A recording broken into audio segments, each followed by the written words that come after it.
안녕하세요, 지메입니다.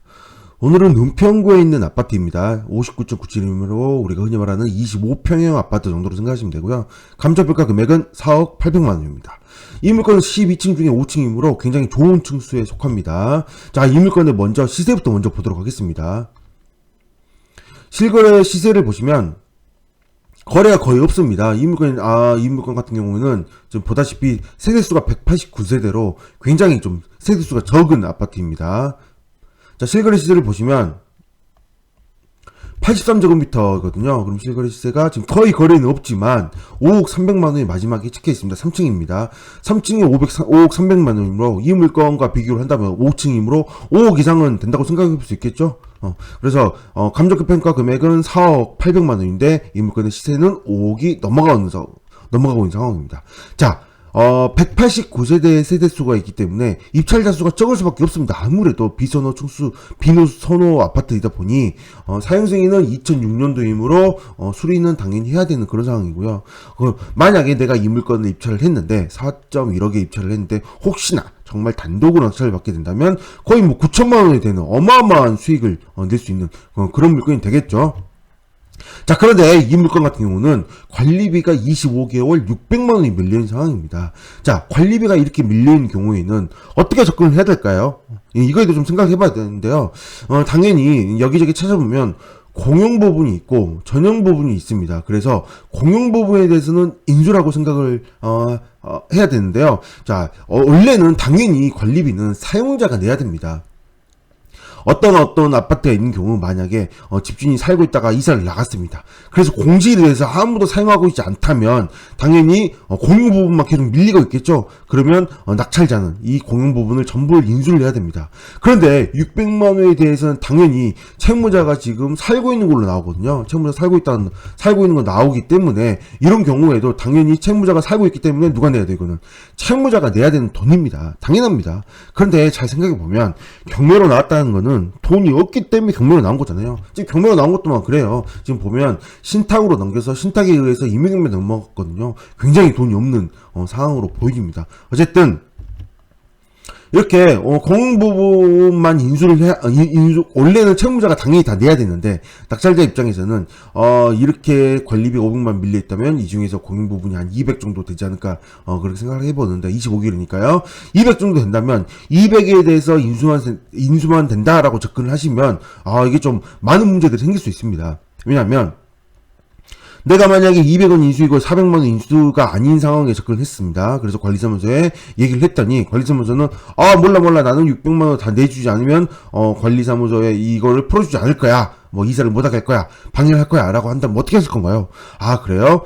그렇다면 이런 판례가 있으니 공용부만 인수입니다. 라고 판례를 갖다 주면서 이 판례를 보시고 200만원 인수으로 200만원만 분리해주세요. 라고 하면 네 알겠습니다. 분리를 해준다면 그러면 땡큐인 거죠. 그럼 200만원 정도만 인수를 하고 접근하시면 됩니다. 그런데 만약에 분리를 해주지 않는다면 좀 곤란한 상황이 생길 수 있겠죠. 그리고 원래는 채무자가 내야 할 돈인데 낙찰받고 났더니 채무자는 뭐라고요? 뭘 요구하냐면 이사비를 요구합니다. 채무자 같은 경우에는 원래 뭐 법적인 건 아니지만 아무래도 이제 점유하고 있는 사람이 있고 내가 이 물건을 강제 집행을 하게 된다면 강제 집행 비용까지 생각을 해야 되거든요. 25평 정도면 200만원 이상이 들어갑니다. 강제 집행 비용이 200만원이 들어간다고 산다면 자, 강제집행비용 200만원이 들어가는데 원래 채무자는 관리비도 내야 되고 당연히 600만원과 200만원 누가 낼 돈이에요.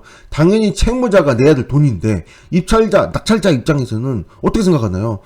이거 다 채무자가 내야 되니 내주세요 라고 얘기하면 어떻게 될까요? 당연히 안 내겠죠. 안 냈으니까 이렇게 밀린 이유가 있겠죠.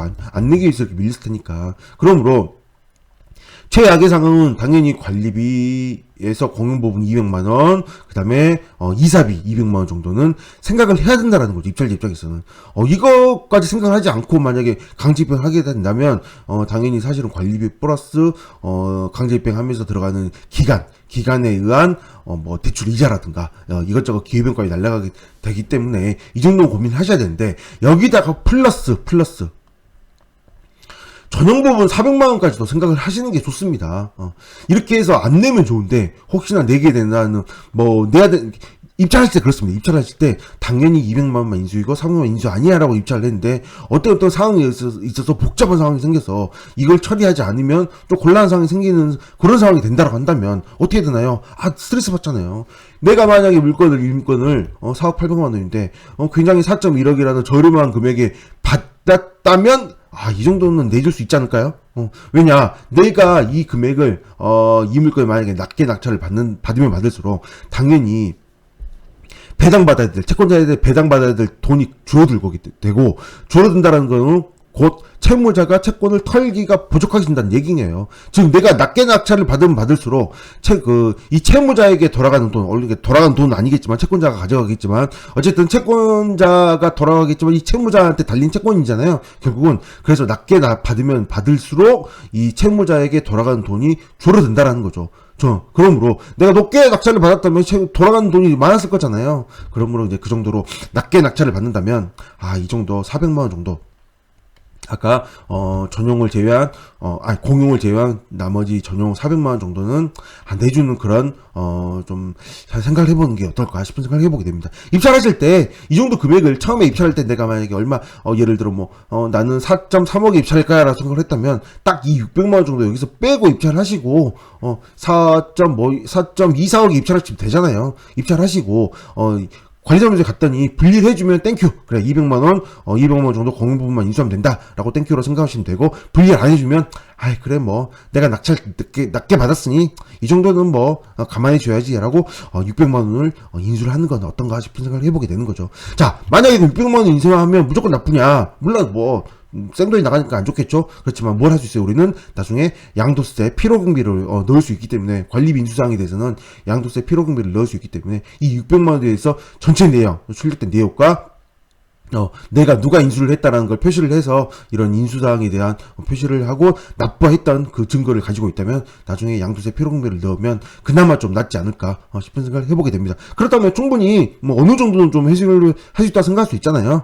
그것까지 고민을 하셔서 입찰하시는 게 전 좋다고 생각을 합니다. 단지 내가 어떻게든지 안 내려고만 빠득빠득 하다 보면 괜히 스트레스 받거든요. 그래서 입찰하실 때 이런 관리비가 있다면 꼭 관리비를 빼고 입찰하시는 게 좋지 않을까 생각을 해보게 됩니다. 물론 채무자가 원래 돈이 많은 사람이야. 돈이 많은 사람이어서 딴 데로 이사를까지 가는데 관리비도 내지 않고 간다. 그러면 이것저것 내가 소송을 걸어서 또 받아낼 수도 있겠지만, 저 보다시피 신탁입니다.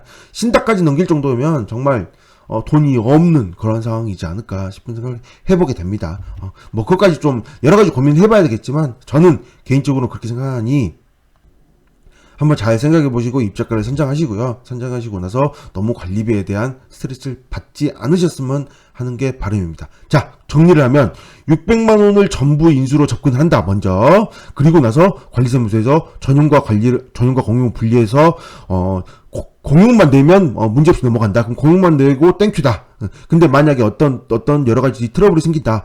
그러면 600만 원 인수로 생각하고 그다음에 양도세 피로경비로 넣어서 나중에 양도세 혜택을 받는다. 왜? 그만큼 이 물건을 저렴하게 받았다면 그 정도쯤이야라고 생각을 해보시는 게 어떤가 싶은 생각을 해보게 됩니다. 네, 여기까지 하겠습니다. 감사합니다.